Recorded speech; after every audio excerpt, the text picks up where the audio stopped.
Hello, my name is Heidi McGlott, and I am the owner and the trainer of Culture Canines of Tampa Dog Training. Welcome to my Puppy Top 10. A little bit about me before I get started. I am a force-free trainer, and my methods are no pain, no force, no fear. I focus on getting your dog to understand what you expect. I do this by giving you the tools, skills, and help create the confidence so you can develop a really good secure bond and helping you to open the lines of communication between you and your dog. Now, let's get started.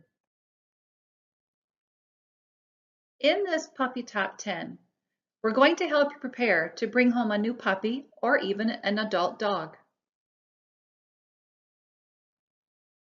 What you'll get from this Puppy Top 10 listing.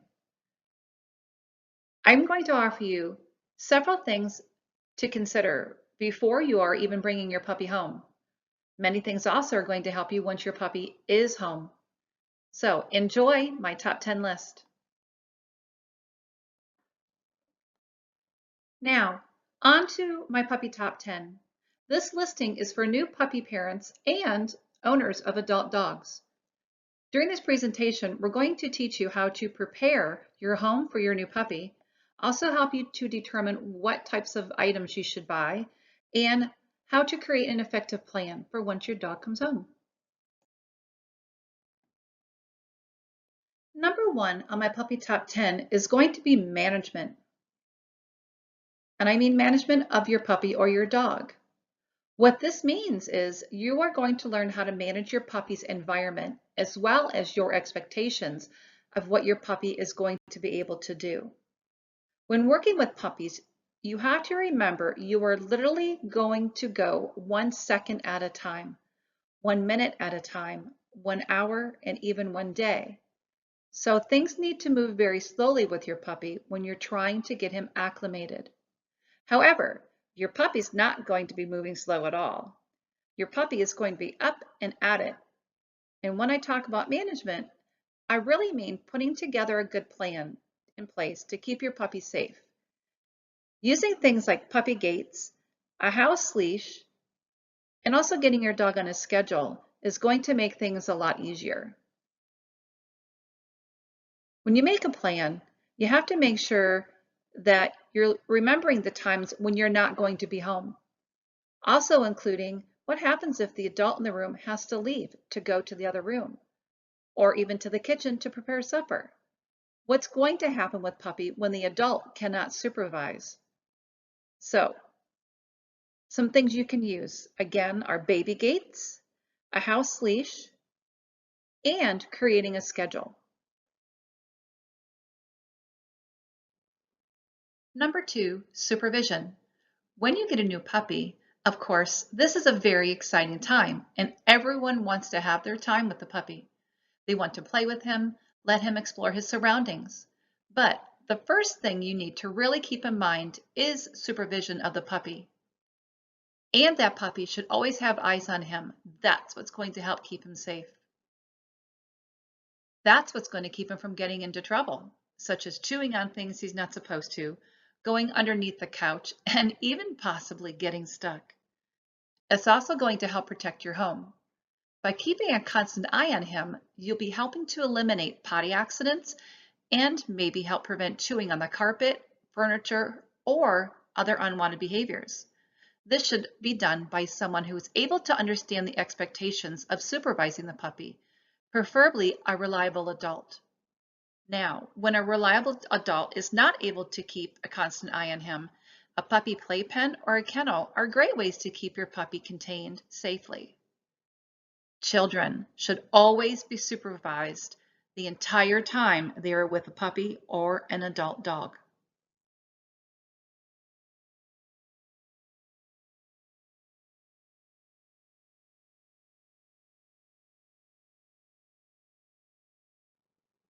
Number 3, exercise. Exercise is very important for any age dog. With puppies, you really have to be careful of what you do and how much you do too soon. Puppies are like children, and their bones and growth plates are still growing. First, you need to make sure that you are not allowing them to jump off of any high surfaces, such as the couch, the bed, or even out of the car. You need to make sure that you're protecting their joints, their bones, their spine, and their muscular system. Also, giving puppy the right type of exercise should be done in smaller sessions and more often. So, taking a 3-month-old puppy out for a 2-mile hike or a walk is not ideal. I would highly recommend that shortening your walk or hike to maybe 5 minutes on a level terrain. So maybe just a simple walk in your backyard or even playing ball. As your puppy grows, you can gradually increase the length and type of activity as guided by your trainer and or your vet. In my programs, I will talk more about exercise for your dog. I'll give you recommendations of what's appropriate for your dog's age, breed, and the activity level for your environment. Number 4, mental enrichment. So, quite often when I talk about mental enrichment, people look at me, tilt their head, and they wonder to themselves, what does she mean by enrichment? I'm talking about mental enrichment. Dogs are very, very smart. We need to make sure that we are challenging them mentally every day as well as physically with their exercise. Part of what my programs offer is creating a plan to help you keep your dog mentally stimulated. And that doesn't mean that you constantly have to be exercising your dog and going for a run or a jog. There's lots of things that you can do to allow your dog to utilize their own natural skills and abilities to help them become more enriched and to have a more fulfilling life. Things like scent work, playing games, and more are all part of mental enrichment. Exercise and enrichment basically go hand in hand. Number 5, crate training. Crate training is important. Making a plan is the biggest help with crate training for your puppy. It's a really wonderful way to allow your dog to have a place to go to have their own little private place to get away. So, think about this. What if your dog's not crate trained? What if your dog ever becomes ill or gets injured and needs to be crated at a vet office or at home? Not being comfortable in a crate or a kennel can add to your dog's anxiety and stress level in an already very scary and stressful situation. Dogs do have the tendency to exhibit what we call the denning instinct. So if they're tired or if they're stressed or anxious, you may notice dogs going underneath furniture, under a chair, or trying to get really close to their humans. They may also try to burrow under blankets. The reason the denning instinct is so important to them is they feel safe and they should have their own little place to get away when feeling stressed. It gives them a sense of belonging, and it's like having their own little bedroom. Crate training is very, very effective with potty training. I've been using a crate for training my dogs for potty and otherwise for the last 26 years and have had immense success with it.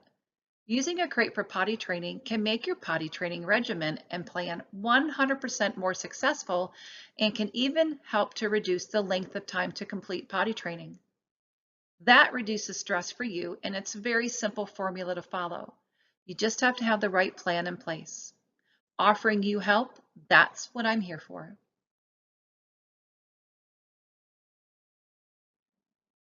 Number 6, training treats and their value.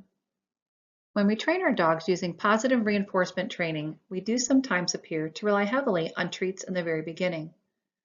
I don't want people to think, oh my gosh, my dog's going to have treats for the rest of their life, or it's ridiculous the amount of treats I have to give my dog, or my dog's going to get chubby. However, that's not the case. The size of the treat is very important. I recommend nothing larger than the size of a green pea. In the first year of training, really, we do rely on treats or their dog food to motivate them. I want you to think of a treat as your dog's paycheck. We all go to work to make money to help us pay for groceries, pay for a home, and more. If we're not being paid what we feel is appropriate for the work we're providing, we probably aren't going to stay in that job or enjoy it. The same thing is true with our dogs. We need to make sure that we are rewarding them with the right type of pay for the type of work we're asking them to do. For things that are new or hard, we really want to up the ante on the value of their treat or their paycheck. For example, standard training treats that we can buy from the pet store, they typically cost around $5.99 up to $12.99 per pound. To some dogs, they value these prepackaged training treats at, say, maybe 50 cents or even $1 value per treat. I myself like to use boneless skinless chicken breast, and I use this now exclusively for rewards for training my own dog. This fresh boiled chicken breast is like a $20 or even sometimes a $100 paycheck for her. It really depends on the moment. Some days it's really hard to get her to focus because she's so overwhelmed and excited by the value of the treat that I have to take a step back and offer her a lower value treat. So when you're working with your dog, I really like to suggest that you have multiple treats in your training pouch to work with. They may have a different treat need based on how distracted they are or maybe the environment as well. When your dog is really distracted, you may have to offer a higher value treat to get them to focus through all those distractions. Number 7, free feeding versus feeding with toys or other options. Feeding your dog from a bowl is typical of how we've done it. For puppies that are fast eaters, that may not be the best option for them. To help slow down the intake of food and to help reduce the amount of air that they are ingesting, I often recommend dishes called slow feeders. They have little sections with grooves in them where the food goes. The dog has to work to get the food out of the grooves in each section, therefore taking longer to eat. Typically, with a slow feed bowl, it could increase your dog's meal time from anywhere from 5 minutes, 20 minutes, or possibly longer, based on how intricate the pattern is in the slow feed bowl. There are other options you could use if you choose not to feed out of a bowl, but why would you want to do that? I get asked that quite frequently. Part of the reason why I recommend using other items other than bowls is if you have a dog that's a bit nippy, you can utilize their food and their mealtime as a way to work through to help to eliminate that nipping. Slowing down fast eaters can help eliminate them getting sick afterwards because they have eaten too fast or ingested too much air.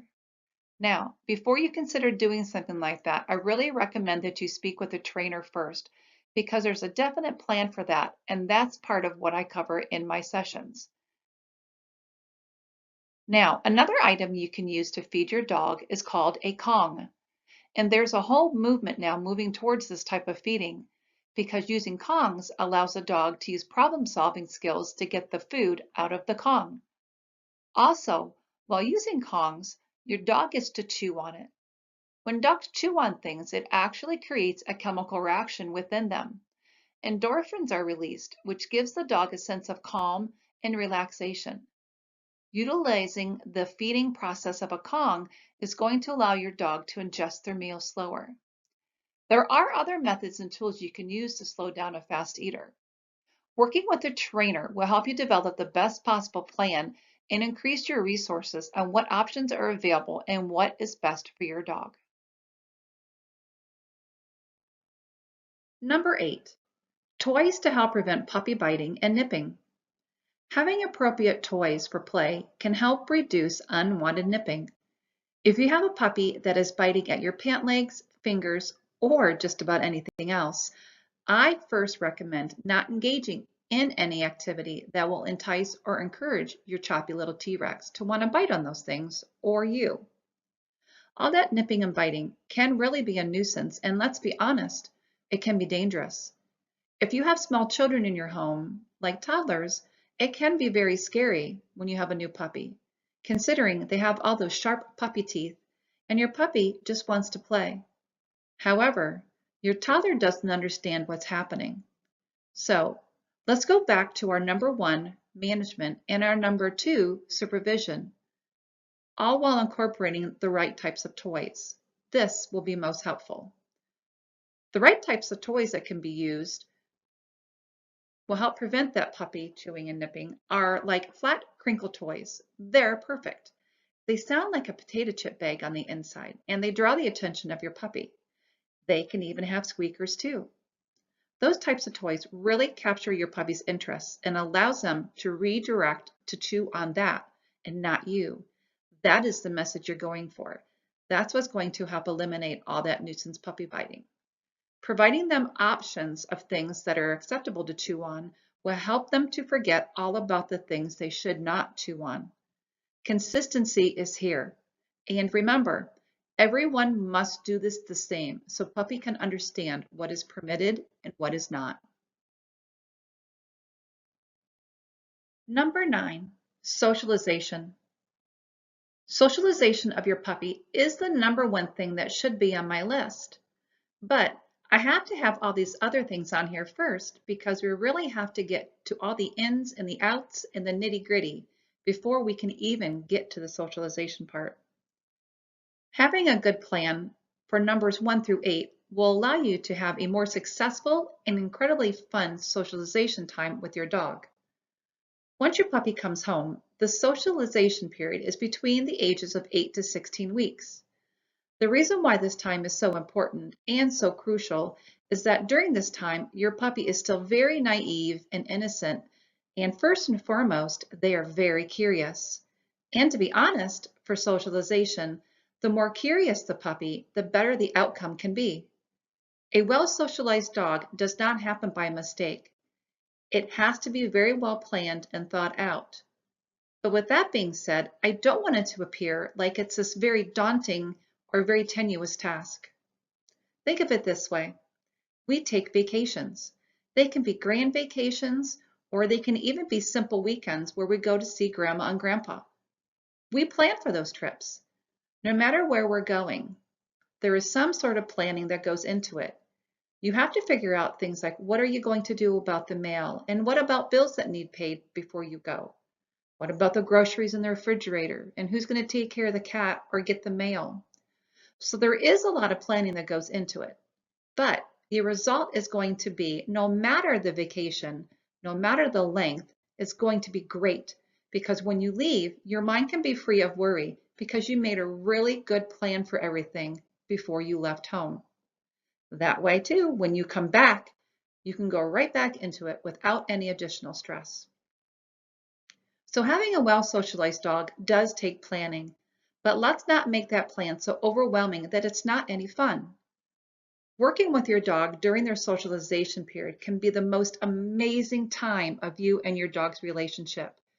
You want to make sure that you set them up for success by giving them every opportunity to experience all the new things for the first time, all while leaving them with a positive impression.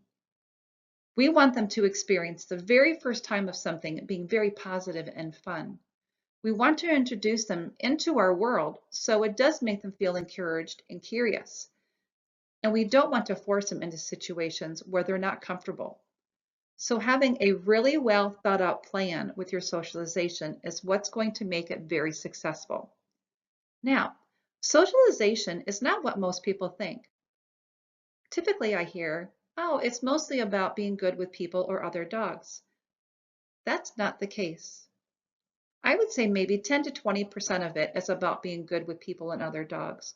But honestly, that other 80% or more is all about your dog being exposed to things in their environment and in the real world and allowing them to have a positive impression with it. Now, I don't mean going out into the middle of a big hardware store on a Saturday when it's packed and making him meet every person. That's not what I mean.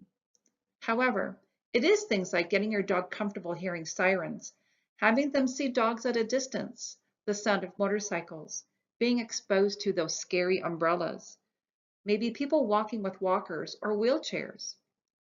What about people with different walking gaits? People who wear hats, men with beards, riding in the car, or even getting in and out of the car, walking on different surfaces and even different smells. There are so many things that go into it, and I have a great plan. I have a cheat sheet for you too. You can use that to help keep track of it all.